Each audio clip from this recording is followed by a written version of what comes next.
So I don't usually talk about like local news on this show, but this one's starting to get some national attention. Plus, if I see one more insane Twitter thread about this, I might lose my fucking mind. So a few days ago, a pregnant woman was killed along with the baby, and another man was shot. The other narrative is, oh, Seattle or other major city here is dying. We'll discuss that too. After the shooting, Seattle Police Chief Adrian Diaz called this incident horrific, saying in part, quote, "As a department, we remain committed to continue to work to get guns off the street in an effort to deter events like this from happening." Dude, this is like you're on the Titanic and someone yells, grab a bucket. And you start like trying to scoop out the water flooding into your boat and expecting that to do something. It's not about like getting the guns, whatever guns are on the street right now, off the street. That's 100% a part of it. But we also have to make it harder to get guns in the first place. That, as a check of SPD records shows there have been 49 violent crimes in Belltown this year, with a mother and her unborn child the latest victims. I guess if you don't know where Belltown is, it's right here, just north of, like, I guess it's part of, you know, downtown Seattle, but it's like a region in downtown Seattle. Belltown, just south of the Space Needle, downtown Seattle. It is considered to be a, you know, nicer area. So the shooter was a man named Cordell Gooseby. So they caught the guy. Well, Gooseby is being held right now on $10 million bail. This is Cordell Gooseby, the man now charged with shooting every round he had in his gun into the driver's window of Ina Kwan's car. Kwan was pregnant. Both she and the baby died. Obviously, it's super fucked up. And we're going to get into all the details and like my analysis of it in a little bit. Husband Sung Kwan was injured but survived. Police described the shooting as an execution, saying Gooseby had no interaction of any kind with the Kwans prior to shooting them. They know of the subject in the past, and so they're very well aware of some of the mental health issues that he's experienced. So, while he had no That's the other factor. The criminal here did have mental health issues. arrests in Seattle, he did have a criminal history in Illinois, including a prior firearm conviction. There needs to be change now. It starts with policy. Susanna Kilma is organizing a march for Ina Kwan tomorrow at the intersection of 4th and Lenora. She says city leaders have failed to protect the people in Seattle. When police have to walk past an open drug scene, not because they want to, but because it's basically not against the law to do drugs in the open now. Oh my God, dude. Yeah, I mean, by the way, Como News, I mean, if you're not from the area, they, like most of our stations, tend to be pretty right-leaning. That in itself is a failure. Yeah. The answer to our problems is not just throw everyone in jail. We need change now. We cannot afford to lose any more lives. Hundreds marched through the streets of Seattle today to honor and to grieve Ina Kwan, the Seattle business owner shot and killed earlier this week. Kwan and her husband were in their car. They were on their way to the... Was that a Stop Asian Hate sign? Keep that in mind because, like I said, I wanted to talk about this because I've been just digging through Twitter and a lot of, like, you know, insane, unhinged Twitter conservatives are like, this was a hate crime, this was a hate crime, blah, blah, blah, blah, blah. And there is no evidence of that whatsoever. They've said that this killing was preventable, and now they want city leaders to focus on making the city safe. Hundreds got There's together. that Stop Asian Hate sign again. Like, you know, I don't want to diminish violence against Asian people in the United States or whatever. But again, there's just simply no evidence that this was a hate crime. This was a mental health care crime. Mental health care, unfortunately, was the cause of this, not, you know, racism against Asian people. I think everyone sees this as an unfortunate and preventable event, and when you see a pregnant woman get shot senselessly, that impacts all of us. People marched to Kwan's restaurant, Aburia Bento House on 1st and Lenora. Ji Chen, who came to honor the family, said it's painful to see these innocent lives being taken. I have a daughter, I have grandkids, you know, and I see this happening to someone who had nothing to do with anything. Well, this senseless act has people fearing for their safety. You don't have to worry and watch your back as you walk down the street. That's what I have to do every day. The city shouldn't be like this. Shouldn't be like having worry about, you know, like criminals on the street running rampant, you know, like all the time. So I feel like there needs to be some change. We need better policy now. People say the Well, what is it, dude? None of them have said anything like we need change. Of course we need change. What are your ideas? Is it just lock everyone up that looks at you funny? We need almost a complete clean sweep of the city council. The anger during the march wasn't aimed toward the Seattle Police Department, but people...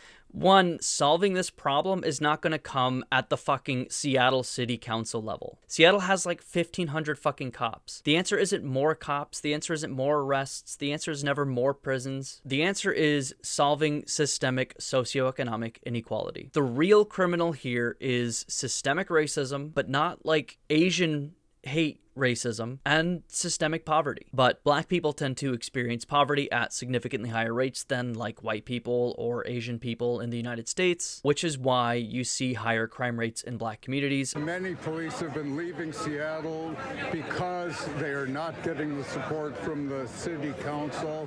If they could get some funding or whatever it takes to clean up these streets, you know.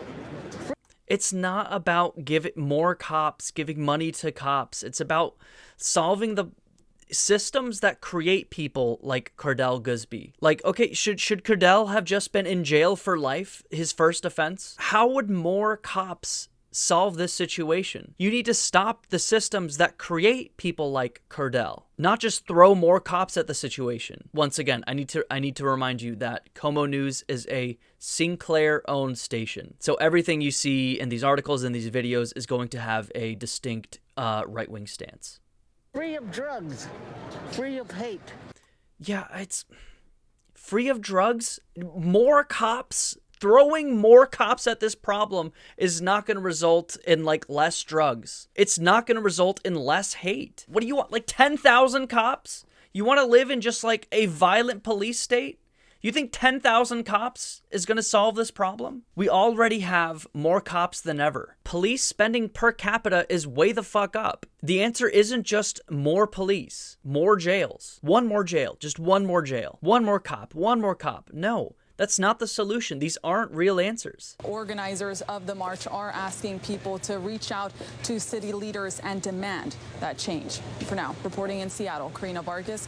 Again, the Seattle City Council has no power here. This needs to start from the top down. Solving systemic socioeconomic inequity is the number one thing we need to do to prevent these situations from happening. And look, if you want to pull out like black crime rate statistics per capita, fine. For the sake of this argument, let's assume black people do commit significantly more crimes than white people per capita. Things like racial bias in the criminal justice system aside, the reality is it doesn't even matter. In these types of scenarios, the end result isn't really what needs to be addressed. The root cause is what needs to be addressed. So we need to determine what the root cause is. Conservatives have their own view on this. My view, the view that's backed by, more studies and data, is that systemic socioeconomic inequality has a direct one-to-one correlation with higher crime rates. So again, we need to address these root causes. It's like trying to address the weird cough you have while continuing to smoke 5 packs of cigarettes a day. Don't worry about like managing your cough. Worry about the 5 packs of cigarettes a day that are causing this cough. How are you going to stop the next Cordell Gooseby from doing a crime like this? And don't take this as like a racial thing. Like plenty of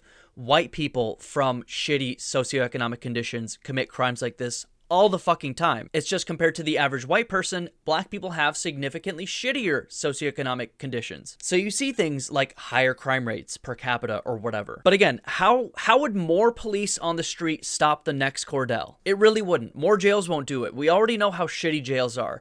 We already know how shitty cops are. Nobody in their right mind, we'll get into that later, wants to be fucking arrested and thrown in jail. So again, the answer, it's not more cops. It's not more jails. It's solving systemic socioeconomic inequity. So going back to how a lot of people seem to be saying this was some sort of hate crime, reporting came out a couple days ago that this attack was in fact random. I think I should probably carry mace, but mace is not going to protect you against a rifle. So one thing that's worth mentioning here is that like every city right now, you would think that every city was a fucking war zone, when in reality, crime rates are way the fuck down over the past few decades. These statistics ended at like 2017.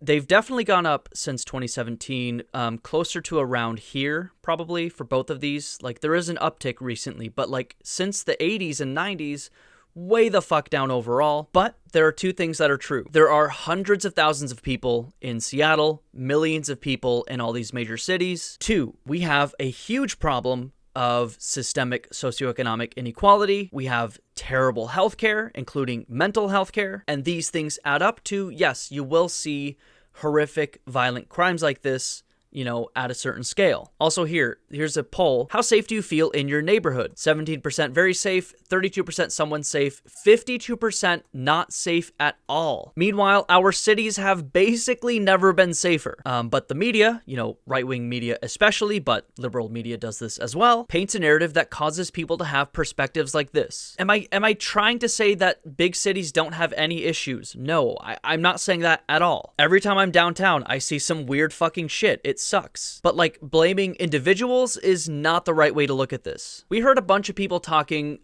No one in all the research I've done for this has offered any solution other than we just need change of some kind, and we hope that the Seattle City Council figures it out. The other important factor to mention is that Goodsby had a history of mental health issues. So again, this is a multi-pronged problem. The biggest one, in my opinion, as I said, is systemic socioeconomic inequity. There are just too many studies that prove direct correlations. It's also a gun problem, but I agree. It is also clearly a mental health problem. Perhaps if Goodsby had adequate healthcare, this would not have happened. And that often is, you know, when it comes to gun violence, conservatives will immediately deflect and go, no. It's not the guns at all. We should not, under any circumstances, do anything relating to gun regulations whatsoever. Those are not reasonable solutions to gun violence. Fine. Fuck it. Let's play with that. Then let's deal with mental health. How do you do that? Fund it. Make it so people on the lower end of the socioeconomic scale have access to mental health care. I make solid fucking money, and even I can't like reasonably afford solid mental health care. And that's not even getting into like talking to a therapist or something. Even something as simple as seeing a doctor and getting prescribed like an SSRI or like anti-anxiety medication can be difficult for a lot of people. Again, to access mental health care, you need access to money and resources. Even something as simple as dependable transportation can be difficult for people from poor socioeconomic situations, which Black people more so than any other demographic in America tend to be in. So my message to those watching this is this. The solution to situations like this is not more cops. It's not more police funding. It's not more jails. It's solving the root causes that create people like this. Solving systemic socioeconomic inequity. Expanding access to mental health care. Gun regulations would obviously help too. There's no one single thing we can do to solve this. Like I said, it's several things that need to be tackled at the same time. And I think people too often want a neat little answer that like sounds good or feels good. We just need more cops. Cops catch criminals, so more cops equals less criminals, right? But when you actually look at these situations, that's just not the case. They don't have simple, let's just get more cops type solutions. If we want to solve problems like this, it's going to start with solving systemic socioeconomic inequity. What are your thoughts? Please let me know. Especially if you're conservative, I want to hear what your solutions are. And if the answer is just more cops, more jails, try to explain to me why you think that would work. And maybe show me evidence where you think it has worked. Because as far as I know, that's just not an adequate solution. Willing to bet they lived on the streets. It's like, okay, what is your point? Yeah, homeless people, you could throw every homeless person in jail right now.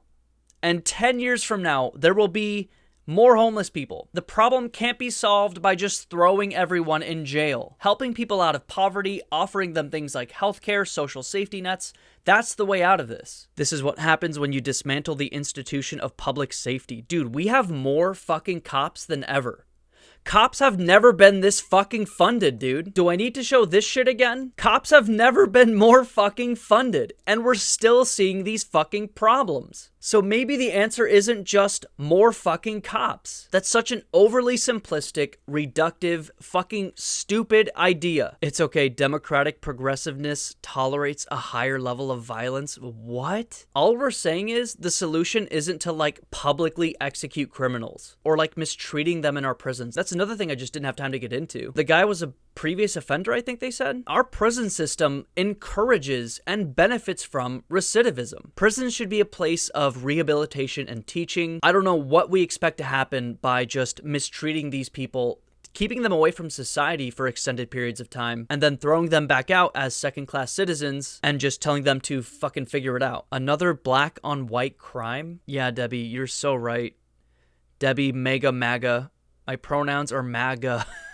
Okay. Good thing the communists banned assault rifles. What? You think having more assault rifles on the street would have, like, prevented this? You're insane if you think that. I don't know what to tell you. You need to stop eating lead paint chips if you think this is an adequate response to the situation. We could greatly reduce gun violence in this country if we would relentlessly pursue, arrest, prosecute, convict, and incarcerate those guilty of gun violence and or using firearms in commission of a crime. Don't we do that already? What is this alternate reality conservatives live in where they literally think like a murder happens and the police just say, fuck it, go back on the streets, have fun. Avoid Seattle, it's a cesspool. Okay. Yeah, bro, just go move to like Spokane, where gun violence is actually more prevalent. And like violent crime is still relatively high per capita in like rural areas too, if I'm not mistaken. Black on white hate crime. Debbie, you need to learn to read. This is what y'all voted for. Again, I don't trust the Democrats to fix this problem. I definitely don't trust Republicans to fix this problem. Republican solutions to this are things like, yeah, more cops. How about more cops, more prisons? Obviously, that's not going to work. Democrat solutions to this are doing absolutely nothing. Neither one's going to work. And honestly, probably more cops would make these situations honestly worse. But the reality is liberals aren't going to do anything here either. There are some progressives, obviously, who are like saying, you know, exactly what I'm saying. We need to solve systemic socioeconomic inequity. But establishment Democrats, liberals, and definitely conservatives have no good ideas on this. Major metros aren't safe for normal people. Again, this is more like scaremongering, not random hate crime, black on Asian hate crime, tons of likes. Just spreading misinformation. That's frankly dangerous. Making shit up like this is dangerous. Hawaii-born Christian anarcho-capitalist. Why am I not fucking surprised? Black on Asian hate crime. The black community is becoming increasingly dangerous. It's mostly a cult now that believes that they are entitled to everything and can get away with anything. Black privilege is really a thing. Dude. I mean, I don't know where to begin. Like, black people don't hold any systemic power in the US. All systemic power is in the hands of the white ruling class. The only privilege black people have is getting hate crimed by cops. Call a hate crime a hate crime. Mr. NFT fucking Twitter blue ass profile picture. Jesus Christ. Again, 42 likes, not a hate crime. This is just spreading horrific misinformation, dangerous misinformation. Recovering Trump supporter, 21 likes. Blacks target Asians all the time. You are correct, unfortunately. What is with these weirdos with like Annie 634 whatever, Mark Nell 32130, Reese 804975. That one lady who called this a black on white hate crime had another one of those usernames too. Annie 69 420 or whatever the fuck it was. BLM and Antifa marching tomorrow or not. Dude, there's nothing systemic about this crime outside of the systemic problems that created the conditions that created this criminal. Absolutely awful. How long until we hear the shooter had tons of priors and was just walking free? Okay, yeah, everyone who's ever committed a crime needs to live in jail for the rest of their fucking lives. In fact, why not make it cheaper for the taxpayer, tie them all to a cinder block, and throw them in the fucking Puget Sound? I wonder why this crime doesn't have a ton of people with blue check marks freaking out about it. Furious, stop voting blue and start voting like adults. It's all on you Seattle voters. Dude, if this reaches one fucking person, anyone who's going to vote at any point in their lives, please understand, it's not about voting blue or red. It's about solving systemic inequality. It's not about more cops. Don't vote for the people who are like, we're just going to throw more cops at the situation. It's not going to work. I am fucking begging you. It's the fucking guns. Look at this massive ratio. I mean, in this situation, like I said, you know, it is partially a gun problem, but it's mostly a systemic inequality problem. And it's also a healthcare problem, but that really ties to the whole systemic inequality thing anyway. She was targeted for her race, 32 likes. Doing shit like this is just an outlet for people's racism. This is a fucking dog whistle. Anti-Asian racism is a feature of wokeness, not a bug. Yeah, okay, dude. Not random Asian hate crime. Dude, this is what I mean. All these comments are about this being a hate crime just to build a fake narrative. This is literal fake news. Like right here, this guy's implying some sort of conspiracy. Media, random. Dude, you think that like Sinclair, this is why media literacy is so fucking important. Sinclair is not going to fucking say it's random if like the police are saying it's random. Your boys in blue, the fucking piggies themselves, are telling you this is random. They're the ones saying we have not found any evidence this was a hate crime. And yet fucking dumbasses like Ruben, with a Ruben as his profile picture, are gonna whip out conspiracy theories that like 7 people are gonna fucking like. City council needs to go. People in Belltown are furious at Seattle city leadership over inaction has led to this event, a pure execution of a wonderful small business owner. Como News, what else was said? Because the city council would have stopped an out-of-state felon with a stolen gun and mental health issues. Yeah, exactly. The issue is the stolen gun, so like easy access to guns, and mental health issues, which ties to systemic socioeconomic inequality. If there were more cops on that street, if there were more prisons built, those 2 factors would not have stopped this shooting. I, by no stretch of the imagination, think the city council is great, but it is plain silly that anyone thinks this is on them, of course. Eyes on the long-term, big-scale problems. Yes, this is closer to what I'm talking about.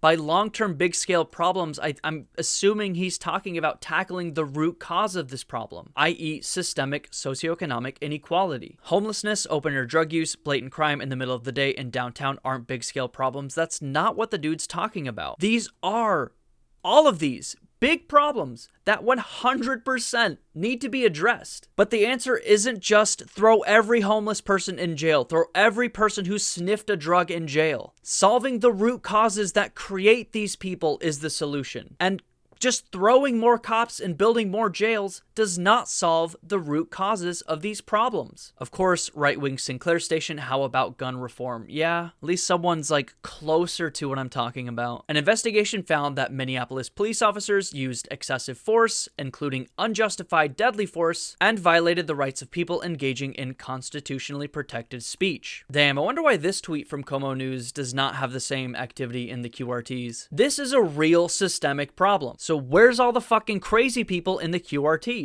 There's this guy going full conspiracy and saying, I just don't believe that this is true, which makes sense, par for the course for conservatives. But my point is, y'all have your priorities upside fucking down. Again, weird, way less engagement on like a white criminal here in Como News QRTs. Show the blacks who attack Jews? Jesus Christ, dude.